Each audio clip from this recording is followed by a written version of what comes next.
Okay, here we go with the actual paper mache. Now that we have built our structure or our form, this is going to support the paper strips that we need. So if you've ever worked with paper mache, it's often torn either newspaper or regular paper of some sort. And then this is the adhesive or the glue, which is paste. It looks and feels a lot like slime, but it's actually just cold water mixed with powdered glue. It stirs up, and what happens is it gets thicker, and this is the paste. Some people think it's great fun to see how that feels. Some people are gonna be a little bit adverse to how it feels, but it's not gonna hurt you in any way. You get used to it. So I think what I'm gonna start with is my top area here. We're gonna close all this off and get your fingers, ooh, here we go, I haven't done this in a while. Get your fingers a little bit wet. Everybody's gonna have a reaction to that at first. And then take one strip at a time. You wanna dampen it. So this is good and wet, but it's not soaking, okay? And I'm going to go across the food truck from one side to another. And if you have any extra like this, see if you can tuck it and press it underneath. I don't know how well you can see that, but tuck it and press it underneath. This part here is nice and flat, and it's grabbing onto both sides. So I need to start by doing that, and it's gonna take, you know, quite a while to do this, probably our whole 6 days. Keep getting this wet. Wipe some off like you see me doing here, just so it's not soaked. If it's soaked, that cardboard is gonna start to get all bent and funky, and so I can come around and let you know what I'm talking about, how wet, but you don't want this structure like dripping with paste. So you need it on the strip, but then you wipe it off. That's really important. Both sides are wet. Lay it across the food truck, and you can see how it grabs on. You can even take your finger and smooth it, things are attached. Don't put much pressure on that other than just laying the newspaper over, because it needs to dry to get harder and support itself. So leave that alone, and you can just kind of give a little rub there. You're going to keep working your way across, and I'm ripping these, if you can see that on camera, because I think those full strips are a little bit too big. Get both sides wet, otherwise it's not going to attach. Side to side, okay? Now, I know how to do time lapse on this video, but what I don't know how to do is to switch back and forth between time lapse and talking. So as I sometimes do, I might fast forward this a little bit, just so that you get the idea of what's happening without all the length of time. But I'm going all the way across the structure. Don't worry about teeny little gaps that I'm seeing right now, because that will be fixed eventually. Right now we just need a basis to close the shape up. So side to side, and if anything's too big, rip or tuck it. Okay. When you get close to these corners, I'm gonna get as close as I can get, like that. Let me try to hold that up. As close as you can get without like folding over the edge yet. This side has nothing on it, so as close as you can get there. Everything is attaching here, and it's not soaking, dripping wet, because that will make this wrinkle, and then your truck's gonna look funky, okay? You can then turn this on its end. It should stand up, although, you know, if you put pressure on it, it might kind of tip a little bit. Keep rubbing these wet, going right over the edge. I should turn it so that you have the better view instead of I have the better view. Doing the same thing here, and you want that fairly taut, which means, you know, like tight. You don't want it like sagging a ton or anything like that. You want it fairly taut. It's going to droop a little bit because it's wet, but you want to try to just get those across like so. Okay. I'm not going to worry a whole lot about that hole yet, okay? I'm just gonna try to get all my major sections covered. And trying to think about what next. I think I'm actually, because I don't want to stick this upside down and have all this wetness fused to the table, that doesn't make any sense. I need to wait till this is dry.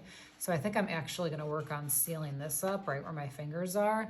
And hopefully you can see it might be but the strip of newspaper is gonna go through here and it's gonna grab like this. Okay, so let's see if we can hopefully see that. Again, this might be too big, probably will be. Rip it. Oh, get stuck to everything now. Take a little bit of paste. Make sure it's wet. Stick this through here. And then it's going to grab onto each side. If it's too big, tuck that under. And I'm gonna close this area up.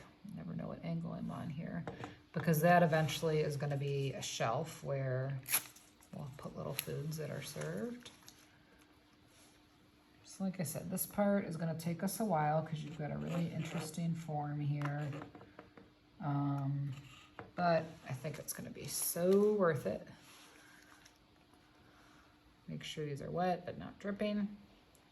By the way, while we're just pressing these on here, you know, I've got the paste on the plate there. You don't want to be goofing around with the paste and making an intentional mess on purpose or dripping it all over the table or the floor or anything like that, because number one, on the floor it's slippery.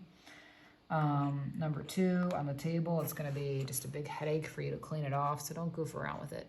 Hopefully you can see, I keep tilting this because I don't know what angle I'm at. So I closed off this. I could tilt this back and start to close off this. I just don't want this wet part down.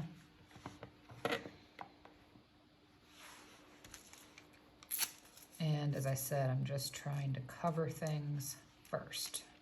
It's gonna require, I think, maybe 3 layers on this stuff. And the reason is that stuff, you know, it's open there. So when this dries, it gets harder, firmer, and 2 or 3 layers should hopefully do the trick. We want it strong enough that we can paint on it and draw on it and not worry about anything crushing. Okay, so if that wraps like that, that's good. Tuck it over here and wrap it, and I'm sealing off the inside, okay? So keep going, trying not to put this like this, but I could work here if I still have time. Do that for a minute or two. And then I want to show you what we're going to do with this other stuff here. So I can seal this off. Try to stay in your straight lines first. So when that bends right where my finger is, I'm above the bend and I'm trying to keep it straight. That'll hopefully help with the angles of your car so that they don't get covered up or hidden. I will walk around like I always do when you're working to kind of check things, and this can overlap a bit, you know, give advice or whatever. And you can see that that piece got close to the edge, but I've still got that gap there. I'll finish that later. Okay, and each day just continuing this. Once you have them across, like I did, to get rid of these gaps, I'm gonna start going this way, and it needs to be stronger that way anyway. So take some little pieces. It's already wet, so really not like soaked. And take this and very gently, and I do mean gently, lay it that way. It'll help close the gaps. Right now, everything's so wet that if you go pushing on that, it's gonna dent, it's gonna rip, it's gonna ruin. That's not what we want. We just want to seal those gaps by starting to put these pieces the other way. If it sags a little bit, mine is, it's not the end of the world, because number one, some more layers are going to go on. Let's see what I'm doing on the edge here. I've got that, and then I'm gonna go this way. So more layers are gonna go on, and then number two, just remember this is a hand-built object, so, you know, it's not like something you buy in the store that's totally perfect. When you have a gap like right there, you're going to probably go this other way, the other direction. We were going horizontally. I'm now gonna put it from here down onto here. And again, don't push hard because there's really nothing underneath that to support it, but you can see how I'm closing up that hole and I'm still maintaining my shape. And probably in one day, like, you know, we may not even get this far in one day. So each day we're taking it as we can, and by the time our 6 days is done, this should be totally sound and covered. And then it'll dry before next rotation where we paint it and add all the fun details. If you can see this teeny little thing here, again, make your piece smaller. My structure right now is pretty wet, so I just want to be careful about how much of this paste is on my pieces, or else it's just going to get all flimsy. So I need to be aware of like how much is on there.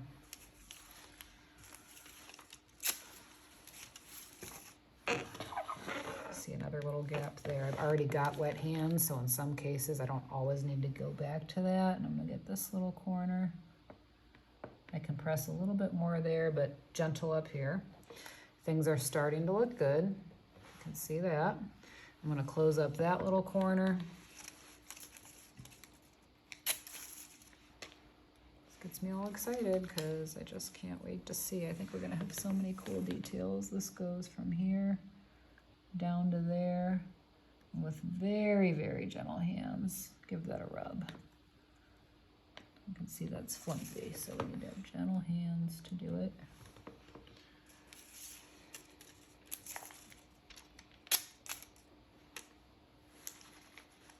Okay, this goes like this.